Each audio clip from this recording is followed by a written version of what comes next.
name's Rob and I'm from Team Hope.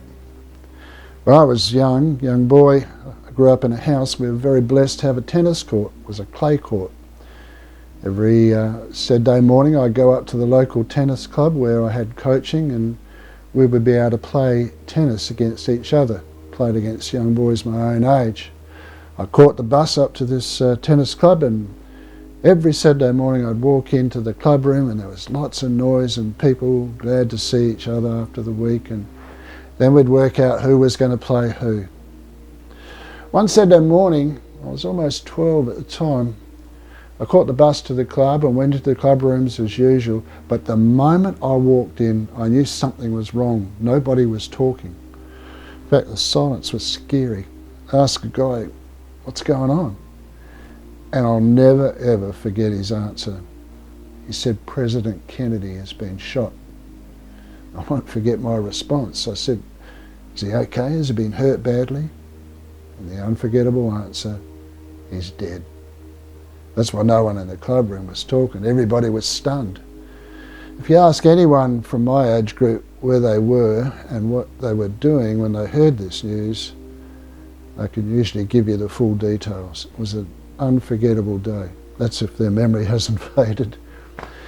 Kennedy was larger than life. He turned the Russians back at Cuba. He had a vision to put a man on the moon before the 60s were over, and apparently they did it. But things changed overnight. Celebrities no longer went in open limousines. You ever seen the Pope Mobile? That was inspired by the Kennedy assassination. Other leaders took just the security went rigid overnight. 22nd of November 1963, the world was never the same again. It was a day that changed the world. Years after that, I was in the city applying for my very first full-time job. It was a two-storey building in Pulteney Street in Adelaide, and the interview was on the upper floor. I can't remember much about the interview, but I do remember what happened when I had finished the interview and went down onto the ground floor. This particular company ran an electrical appliances department, and there was a group of, must have been at least 50 people watching a TV. I was curious. I mean, this is weird, man. You know, so I stopped to have a look. There was a guy wearing a big bulky sort of space suit with a helmet and what was a huge backpack, and he was climbing down a ladder. And when he got near the bottom, he said, "This is one small step for a man, one giant leap for mankind." Then he jumped onto the surface of the moon. And in that store, everybody burst into applause. I'd just watched Neil Armstrong be the first person to step onto the moon. I had some interest, but my job application distracted me. I was stunned.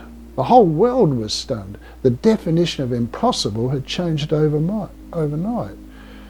Technology just leapt ahead. 20th of July, 1969. The world was never the same again. Years later, I was married, watching telly one Saturday afternoon, and it has been known to have happened with me when I'm watching TV on a Saturday afternoon. I dozed off to sleep, had a nap attack. My son was, he was probably 8 or 9 at the time. I was just having a great little nap, and he woke me up. And I saw the look on his face. Something was wrong. I said, "What's wrong, mate?" He said, "Dad, Princess Diana's been killed." I couldn't believe it. This vibrant and beautiful princess had been killed. Reports began to come in from Paris, and the personal and global response was disbelief. The whole world went into shock. It's the most profound global mourning I've ever witnessed. This young princess, she was called the People's Princess, and people grieved for her probably more than they did for Kennedy. Royal family was under the spotlight like never before. The unthinkable had happened. The 31st of August, 1997, the world was never the same again. 4 years later, I was running a men's night at my house. We have a big entertainment area at the back, and I had a TV out there. We had watched a video. Afterwards, we were packing up, and I turned the video on because I wanted to watch the sport news, and it wasn't on. It was an emergency news show was being in progress. Virtually on all channels. They were talking about the World Trade Center.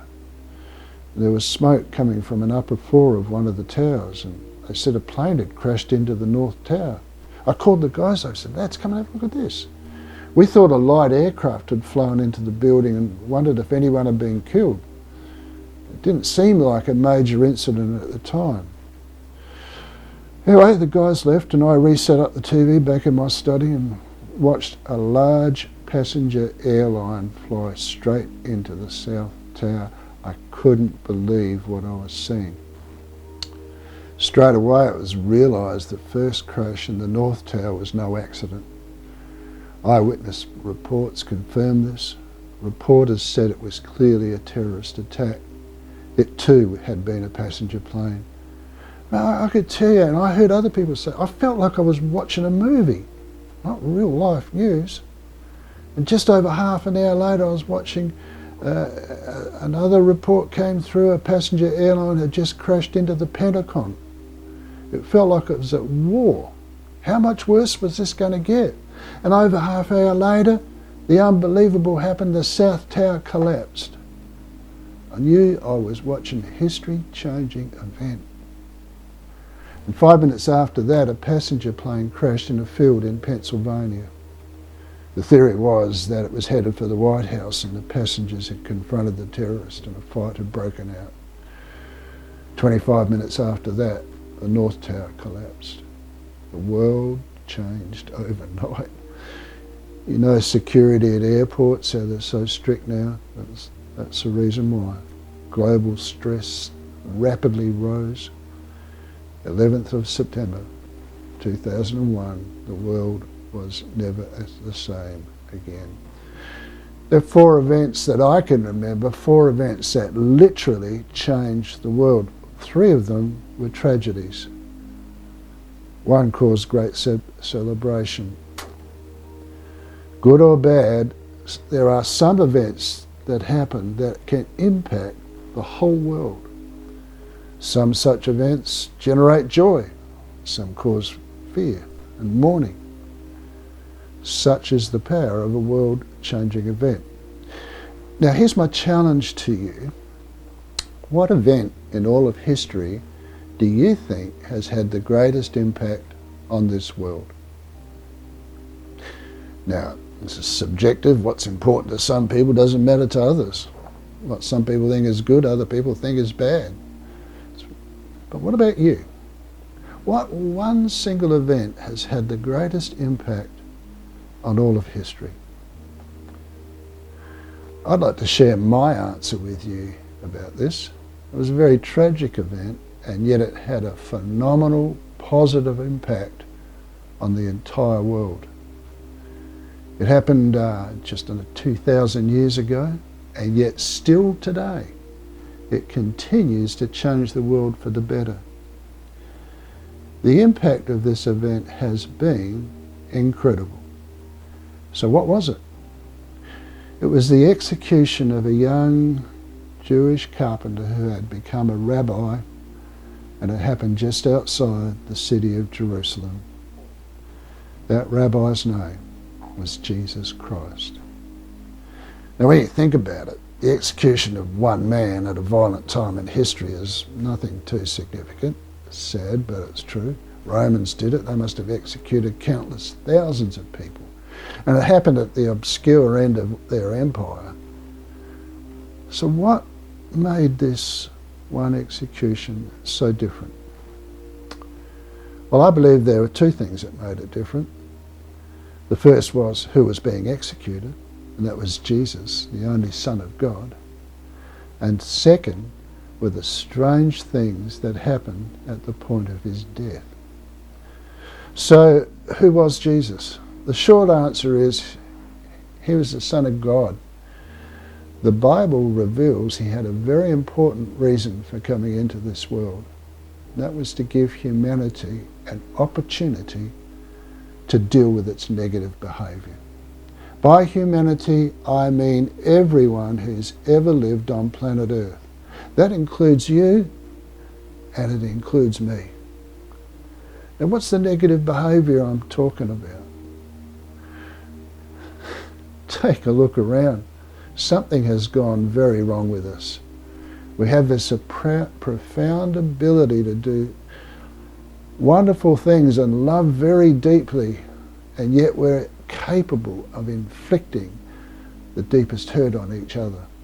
We can do these beautiful and wonderful things, and we can do hurtful things. The Bible is clear on something here. We have all done hurtful things at some time or other. None of us can look in the mirror and say, hey, I'm perfect. All of us have fallen down. That's why I believe the wheels have come off for humanity. You look around the world today, you've got to say, something's gone wrong with us. When people challenge me when I say something like this, I say, well, if you don't believe anything's gone wrong with humanity, you need to buy yourself a newspaper or watch the news on TV tonight. And I want to encourage you, I want to challenge you, next time you're looking at the news or reading a newspaper, remember what I said when I said something has gone wrong with us. We are not what we could be. But what about you? Do you ever feel like something's gone wrong in your life? It's like you were born to do things, but things just don't ever seem to work out. Things seem to be getting in the road, stopping you from being who you want to be and preventing you from going forward. Maybe it feels like you can't be who you are meant to be. Well, I have to say, we're all in the same boat. The bottom line is we're all damaged goods. We all need help. We may not like to admit that, but in the privacy of you watching me now, how about you? Do you feel like something's gone wrong in your life? So there it is. We have this perfect creator. All of us are imperfect. It's like we've blown it. We had a relationship breakdown with the perfect creator who loves us. Now here's the thing. Purity and contamination cannot coexist. I'd encourage you to check out our clip called the Cape Jervis Leap, which focuses on that. This relationship breaking contamination has to be dealt with if we ever want to restore our relationship with God. He's pure, we're not. We have to do something to get rid of this guilt contamination that dominates us. And that's where the death of Jesus comes into this human tragedy. Jesus was executed by the horrible Roman method of crucifixion. It's basically death by torture. The victim hung on a wooden cross, and over the hours the blood flow to the muscles became restricted, and as the circulation shut down, the muscles became unable to function. The key issue was the breathing muscles could no longer function, and the victim slowly asphyxiated. It was a slow and dreadful way to die. But something very strange happened at the death of Jesus. There was a mysterious darkness from midday until 3 in the afternoon. Our various explanations have been offered. Perhaps it was a solar eclipse. Oh, no. Longest possible solar eclipse as being 7 minutes and 32 seconds. NASA says the next long one is in 163 years' time. I've seen one. The one I saw was about 6.5 minutes. Eclipse wouldn't have been long enough to bring this home. Jesus was crucified on a Jewish Passover. That's very important because Passover is held on a full moon. And if you look at the picture behind me, you can see that a full moon can't produce an eclipse because the moon has to be in the road of the earth and the sun and cast a shadow on the earth. So it couldn't have been an eclipse. Apart from that, they can work the records back and they can see there was no eclipse at that time. The other notion that you hear around is it didn't really go dark during the day, it was just a metaphor or a myth. But that runs into problems with the historical evidence.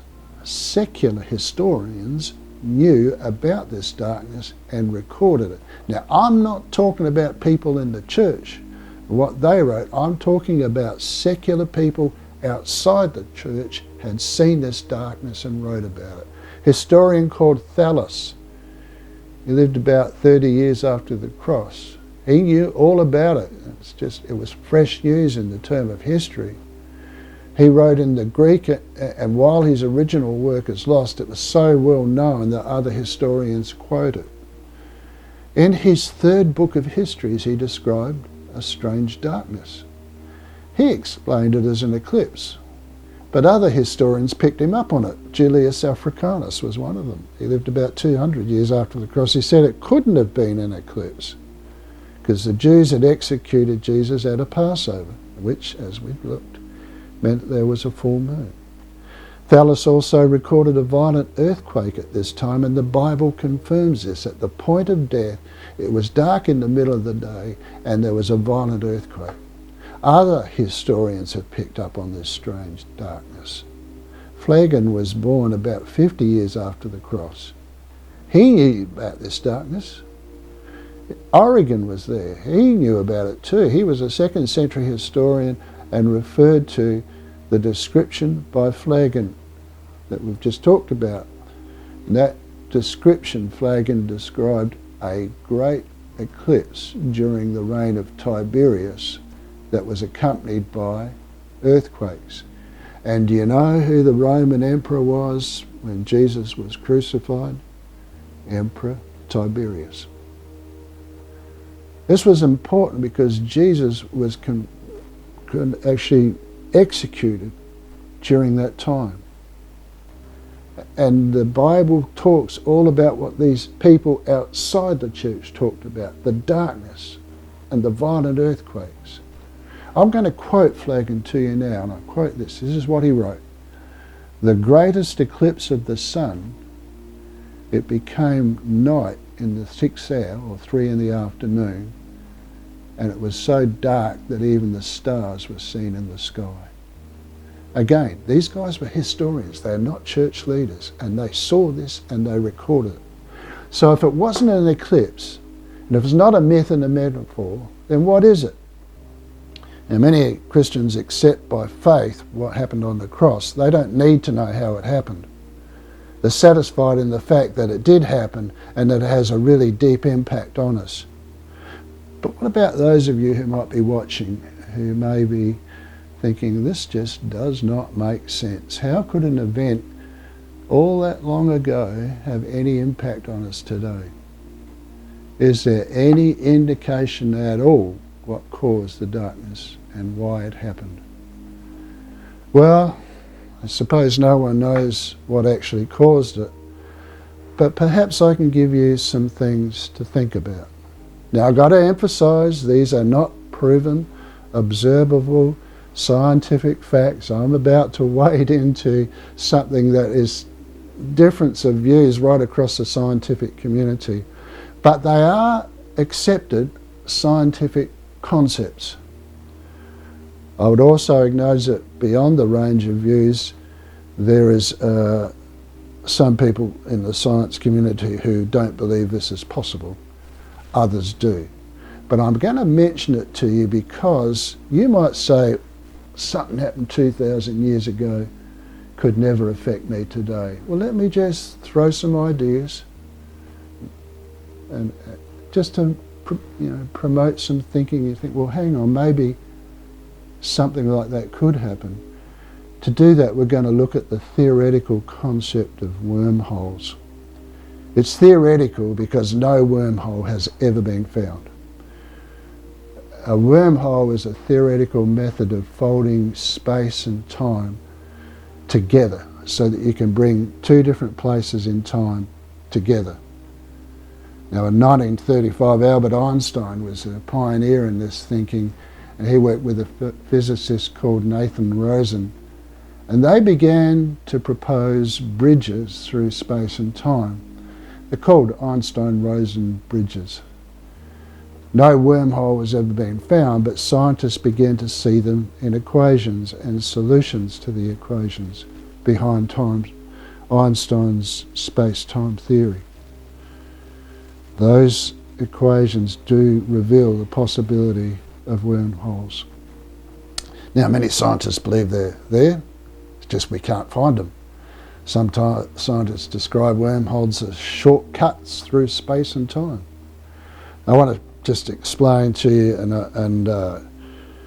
astrophysics is way above my pay grade, but we tend to see space and time as a linear thing, and what they began to propose, Einstein, was that time was actually a flexible thing, that you could bend it, it would change, it would alter, and you might say get a piece of paper and I'll just put a couple of crosses here.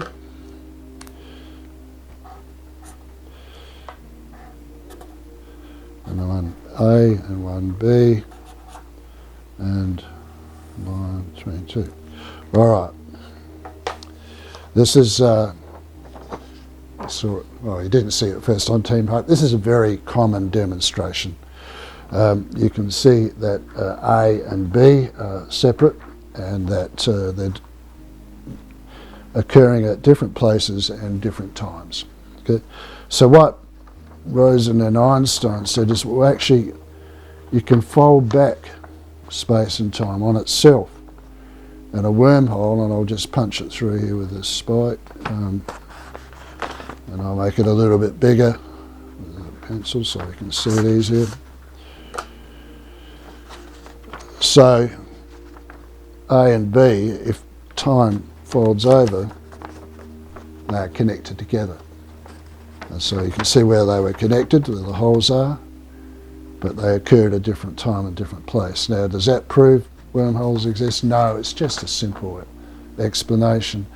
But I'd like to apply it to the cross, if I could. Let's have a look at a simple illustration of the timeline of history.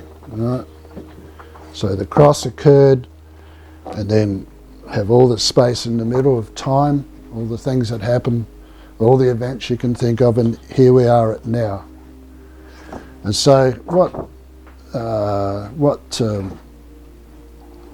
Rosen and Einstein theorised is that we could actually fold time back on itself. So if I could, how can I put it?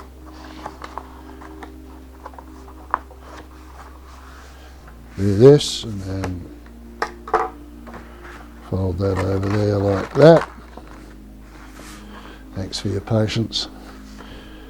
So we see that we can fold this and that. Now what I want to do is say that, just to emphasise how it can be different, is that we could fold time the other way.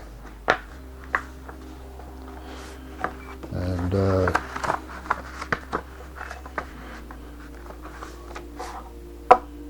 so this time, when the time is folded, we can see the cross. All right? So it's still the same timeline, but if they were right, and it appears something was going on because it showed up in the equations, they could punch a hole through time. That's my question, did something get punched, a wormhole punched through the cross? Did it open up? Get my other pencil here.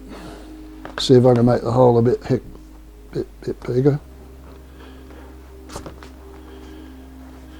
So, did the cross open up a timeline?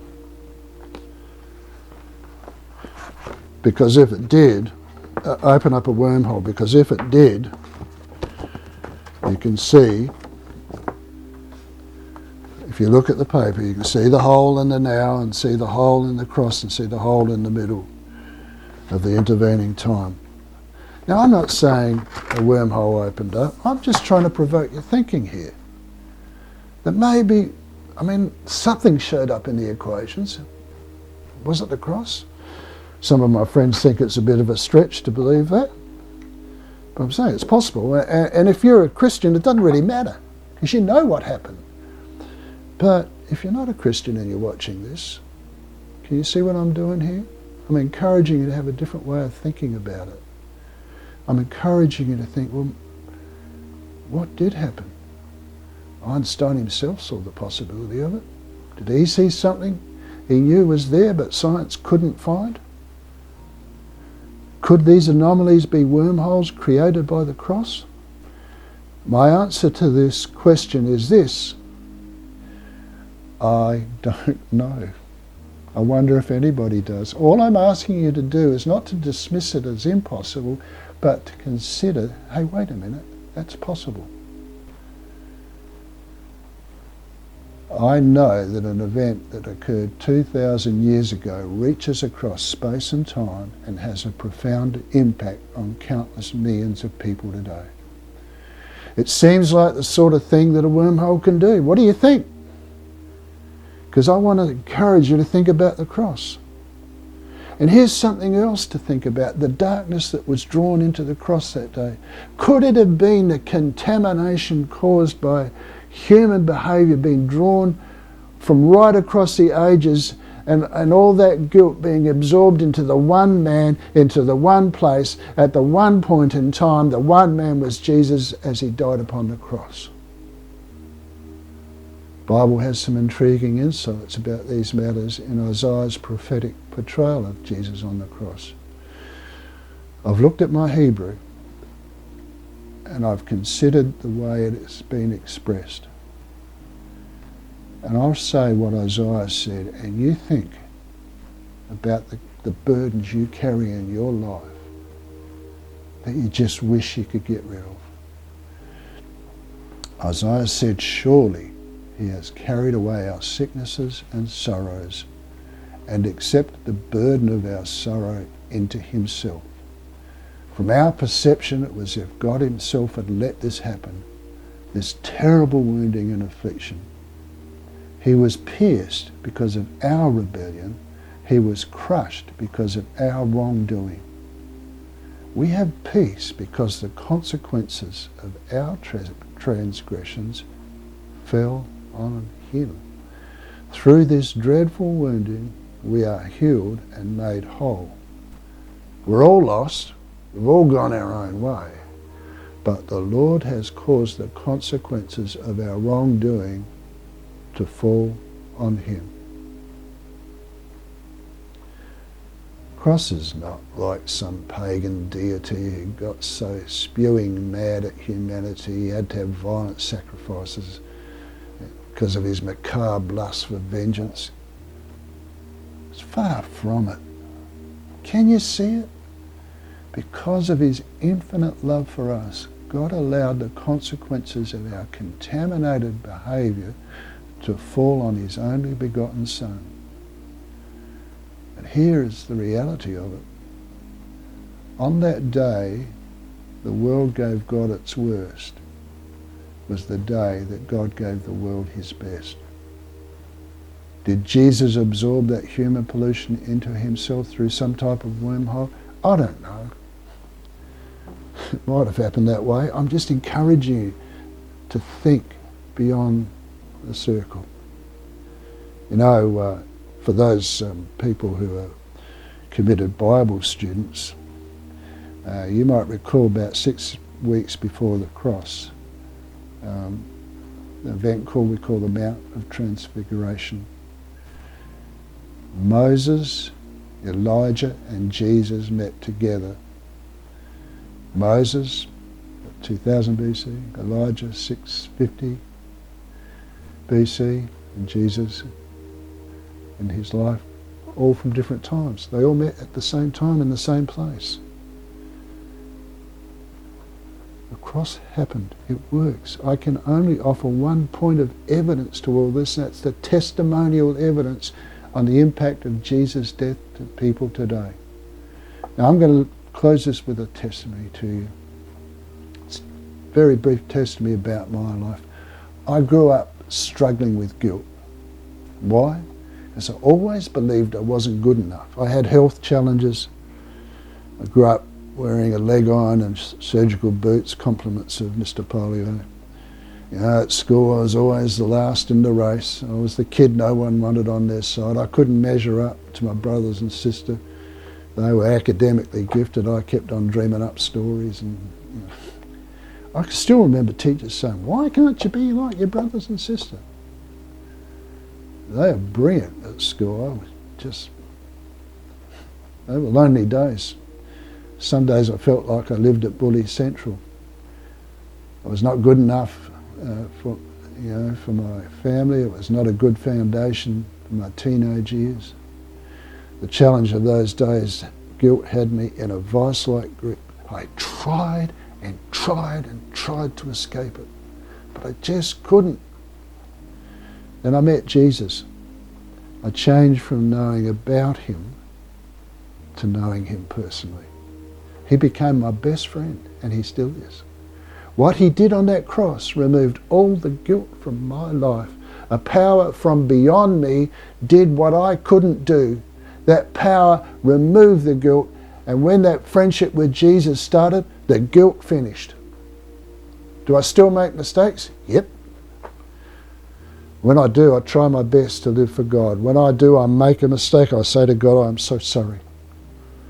I apologise to him and I ask him to forgive me, and he does. Do I ever deliberately do things wrong knowing he'll forgive me anyway? Absolutely not. No way. The Bible well and truly forbids that. So my life is a guilt-free zone. Not because I'm a marvellous bloke who's done a heap of good things, but because God loves me and he gave his only son for me.